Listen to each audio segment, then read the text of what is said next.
about the student perspective. Now we have over 10,000 members. We're in all 50 states. And we're going really strong. So if you have ideas like that, something I did within my state, and Karen's going to tell you more about how she's done this nationally, but on the state level, I was the co-chair, and I was the only girl. Sorry guys, this will be like a little girl thing. Only girl, and they're all the guys. And I noticed in the clubs, none of the leadership were women. They were all guys. And so I said, hey, if you have girls that are on your leadership board, the guys will come. And so what we did in Massachusetts is basically we tripled.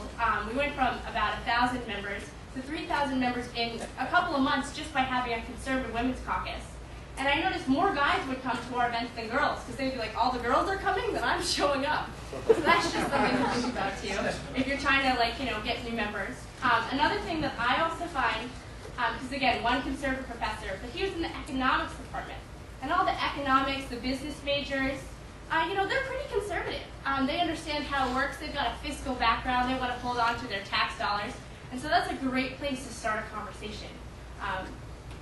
I would challenge the college Democrats to a debate. Again, this just goes back to, because you guys have been to this conference, because you guys are clearly smart and taking initiative, I'm willing to bet that you guys are better speakers, you're better writers, and you're better arguers than all the students on your campus that are liberal that probably haven't thought about their opinions. So challenge them to debate, invite the whole campus, get some professors involved, really make it a deal. And then that way it'll get your issues out in a way that's very respectful and intellectual and something that college campuses should be doing.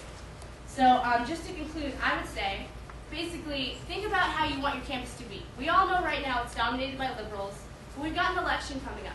So do all these things that you can to be visible, and in the election year, bring up all the issues. And so maybe when you have your registration drives, all this stuff, people say, hey, I went to their, Phyllis Schafly thing, and I think I'm a conservative, and maybe I'm going to vote for this guy.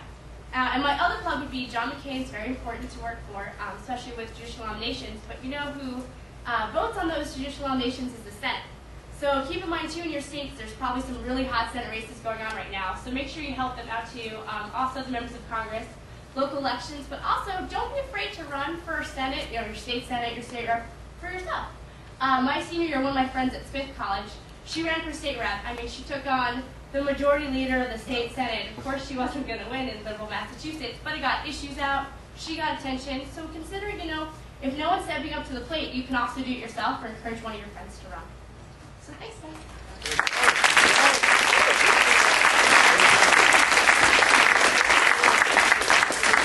It is so much fun to go to campus and talk about feminism, invite all the feminists, and incidentally, if you do that, then you'll find out which of the girls you want to invite to your CRs or whatever club you have, because you'll find, if I tell a joke, the ones who are not laughing are feminists, and they're not going to talk. When I went to Wellesley, they were so undone by my coming. They picketed all afternoon, and they pre-scheduled counseling sessions for after I finished, so they could recover from the trauma.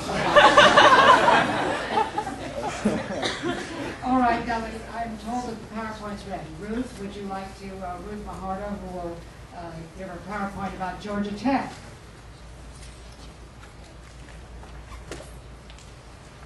Thank you. It's a real honor to be here.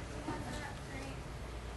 This is my fourth Eagle Fourum Collegian Summit. I think I've been coming since 2005, I think it was. But you have so much to tell from Georgia Tech.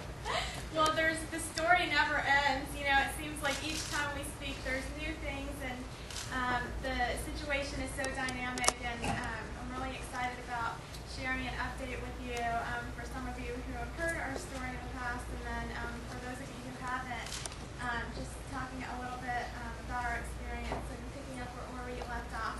I've titled my presentation "The Ugly, the Bad, and the Good: Challenges and Rewards in the Battle for Academic Freedom on Campus." And the reason I called it this was just over the past really since I started as a freshman, it's been the most challenging experiences that I could ever have imagined, and some really tough things that I'm going to talk about, but also the most rewarding. And I really hope that maybe something I share will encourage all of you on your own campuses. As we've heard already from some of the speakers, some of the things that are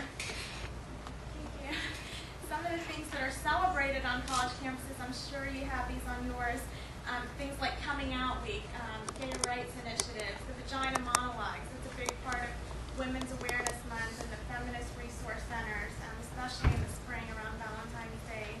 Islamic Awareness Week. This is something that I think we're seeing a proliferation of now with a lot of Muslim initiatives, and then also anti-American protests, groups like Amnesty International and others. Put some pictures there. What we tried to do with college Republicans was do our own issue-oriented activism and point out the absurdity of what was going on. And one of my favorite activities from my 6 years at Georgia Tech was a display we organized called Feminist Fantasies. This is based off of Phyllis Schafly's book, which is one of my favorites. And we said college Republicans recognize Women's Awareness Month, and we contrasted on the left very liberal women like Gloria Steinem and Hillary Clinton and others, and then on the right we had conservative women like Phyllis Schafly and Michelle Malkin and Ann Coulter, and we had quotes from each of them. We actually quoted from the play of the Vagina Monologues, and interestingly enough, our display was censored because it was offending people and it was considered intolerant under the speech code. And I've put up, as you can see some of the pictures, I think it's pretty innocuous, I mean pink and purple, and tried to make it as girly as possible. But these are some quotes from administrators. I got called into one office after another, all the way up to the president of Georgia Tech, who said that basically I needed to change my expressive activities because people were offended. They said we needed to stop doing anything of shock value. They said the problem with our display is that we made our side look better than the other side. They said college Republicans had become a joke on campus, and they told us to go to mediation with the people that we had offended, like the feminists and the homosexuals, and the list goes on. So we were censored, like Marie mentioned, time and time and time again. And it's not just at Georgia Tech. Speech codes, which prohibit intolerant speech or hate speech or insensitive speech, it's estimated that they exist on over 75% of college campuses in the country. And the Foundation for Individual Rights in Education, FIRE, has done some great work, and their book is out there. I would encourage y'all to pick up a copy. And it's really disturbing, and I would encourage you to research the policies at your campus and determine if some of them are unconstitutional and infringing on your rights. What we decided to do, like Laurette mentioned, after 3.5 years of fighting these policies internally all the way up to the president, is we realized that our last resort was to file a federal civil rights lawsuit to hold the school accountable. And like she mentioned, we challenged these 4 policies for free speech and religious liberty.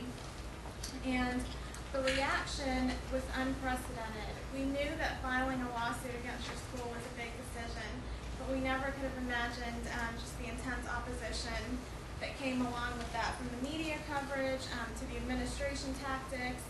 I think it really demonstrates the toxic environment in higher education, and I wanted to share some specifics with you.